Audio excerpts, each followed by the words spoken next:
Imagine watching your neighbor collapse in the street, not from plague, not from hunger, but from dancing. And then, one by one, the rest of your city joins in.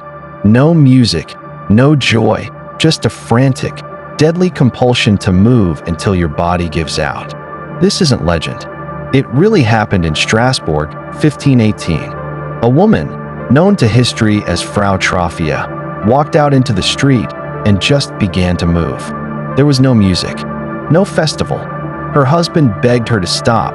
Her neighbors stared in confusion, but she couldn't. This wasn't a dance of joy. It was a frantic, desperate frenzy. She danced for hours, which then turned into days. She danced until her feet were raw and bleeding, until she finally collapsed from pure exhaustion. But as soon as she recovered, she got up and started dancing all over again. And pretty soon, she wasn't alone. This is the unnerving true story of the dancing plague of 1518. It was a terrifying epidemic that swept through an entire city, infecting hundreds and leaving behind a mystery that has baffled scientists for 500 years. It's a story about the fragility of the human mind and the unsettling gaps in our own history. What could possibly make someone, and then an entire city, dance themselves to death? The answer is a lot more complex and a lot more disturbing than you can imagine. To even begin to understand what happened in Strasbourg, you have to picture the world they were living in. And 1518 was a truly awful year. The city was part of the Holy Roman Empire, and it was a place of incredible suffering. A string of bad harvests meant there was a massive famine. People were literally starving. On top of that, terrifying new diseases like syphilis were spreading, joining the old plagues that were already stalking the population. Orphanages were overflowing. One local chronicler described the previous year, 1517, with just two grim words: a bad year. This was a society drowning in stress, anxiety, and deep, pervasive superstition. It was a powder keg of collective misery just waiting for a spark. That spark came on July 14th, 1518. Frau Troffea walked out of her home and started to dance. Contemporary accounts describe a scene of pure confusion. Her face wasn't joyful, it was a mask of agony. Her body twitched and jerked as if some invisible puppeteer was pulling the strings. For 6 straight days, she kept up this relentless performance, only stopping for brief moments of exhausted collapse before her body forced her to start again. Her husband was helpless. Neighbors gathered, watching with a mix of pity and fear. Had a demon possessed her? Was it a curse? At first, she was just a strange, tragic spectacle. But then, the unthinkable happened. The spark caught fire. One by one, some of the people who had been watching her started to dance, too. Within a week, more than 30 others were caught in the same compulsive, joyless movements. This thing was spreading. It wasn't a choice, it was an affliction. The city of Strasbourg now had a plague on its hands, a plague of dance. And it was just getting started. As July turned into August, the situation spun out of control. The number of dancers exploded from a few dozen to an estimated 400 people. The streets of Strasbourg, normally filled with the sounds of daily life, became the stage for a macabre, silent carnival. Men and women from every walk of life, hawkers, porters, beggars, even priests and nuns, were swept up in the mania. Their arms thrashed, their eyes were vacant, and their bodies were drenched in sweat. They weren't dancing together. They were each trapped in their own private, inescapable torment, side by side. The city leaders were completely baffled and getting seriously alarmed. You can't just ignore hundreds of your citizens convulsing in the streets. So, they did what you did back then. They consulted the local physicians. Armed with the medical knowledge of the 16th century, the doctors came to a disastrous conclusion. They diagnosed the problem as a natural disease caused by hot blood. And their prescription? The dancers had to dance it out. They truly believed the only way to cure the feverish mania was through more, non-stop dancing. This was a catastrophic mistake. Acting on this advice, The city council took steps that actually made the plague worse. They cleared out public spaces to give the dancers more room. They even built a large wooden stage in the grain market, turning the whole thing into a public spectacle. To keep the beat going, they hired professional musicians with pipes and drums. They even paid healthy dancers to join in, to help keep the exhausted victims on their feet and moving. Just try to imagine that scene. A town square, under the blazing summer sun, filled with hundreds of people. Some are convulsing uncontrollably, their faces twisted in pain. Musicians are playing relentlessly, their tunes meant to heal, but instead fueling the hysteria. The authorities had, in their desperation, created a state-sanctioned rave of death. The consequences were brutal. People started dropping from strokes, heart attacks, and pure exhaustion. According to some reports from the time, as many as 15 people were dying each day. While that number might be an exaggeration, it's clear people were dying from the ordeal. The city's prescribed cure was far deadlier than the disease itself. Realizing their more dancing policy was a horrifying failure, the panicked city council did a complete 180. The stage was torn down. Music and public dancing were banned. Having failed with medicine, the authorities turned to the only other power they thought could help: God. The diagnosis shifted from a medical problem to a spiritual one. The local clergy declared that this was all the work of a vengeful saint, Saint Vitus.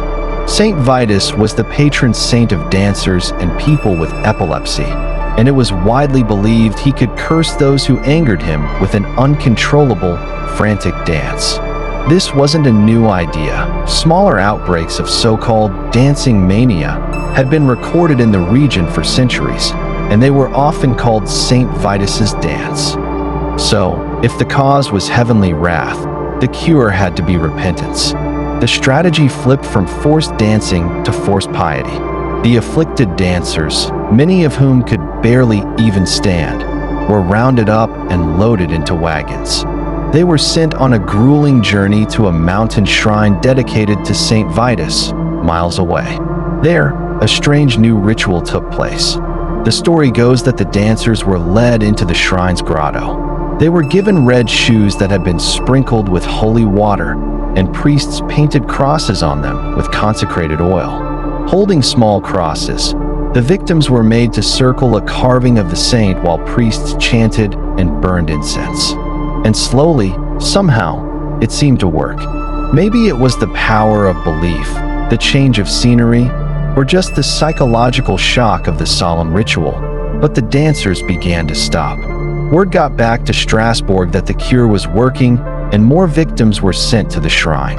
By early September, nearly 2 months after Frau Troffea started her lonely dance, the epidemic finally faded away. The dancing stopped just as mysteriously as it had begun, leaving behind a traumatized city and a profound historical riddle. So what on earth really happened? For 500 years, that question has fascinated historians and scientists. While we'll probably never have one single, definitive answer, the leading theory today points to something called mass psychogenic illness, or, more commonly, mass hysteria. This is a phenomenon where a group of people, all under extreme and shared stress, start showing the same physical symptoms, even when there's no actual pathogen involved.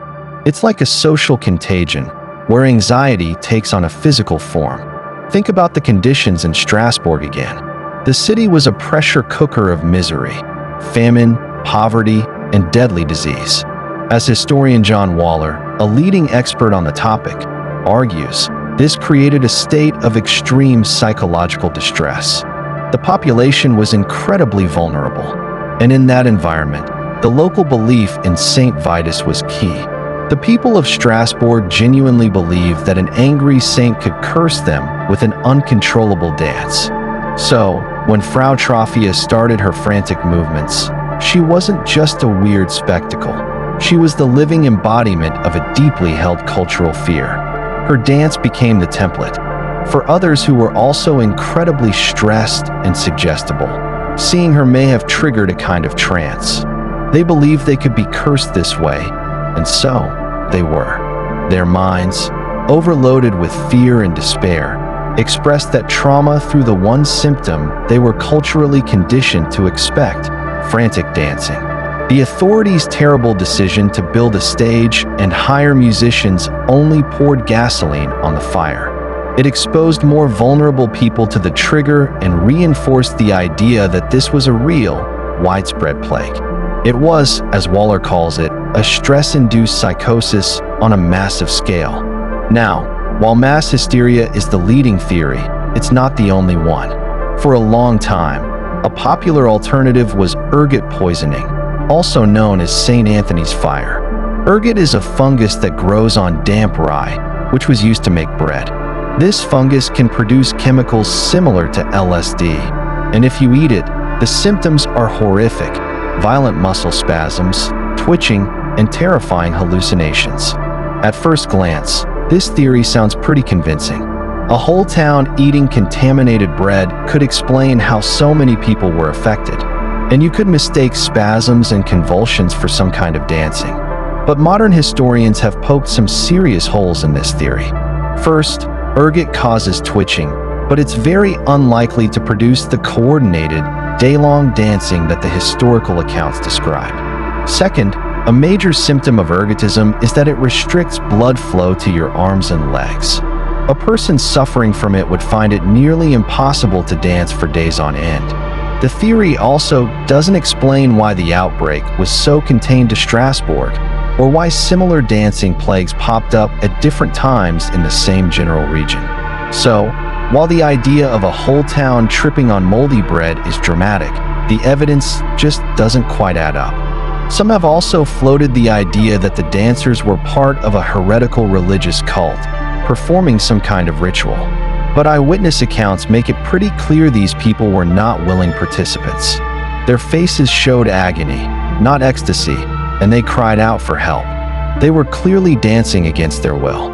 In the end, the dancing plague wasn't likely caused by any one thing, but by a perfect storm: extreme stress from famine and disease, a powerful local superstition about a vengeful saint, and a horribly misguided official response that turned a psychological crisis into a public catastrophe. The people of Strasbourg weren't poisoned or possessed. They were likely victims of their own minds, pushed past the breaking point.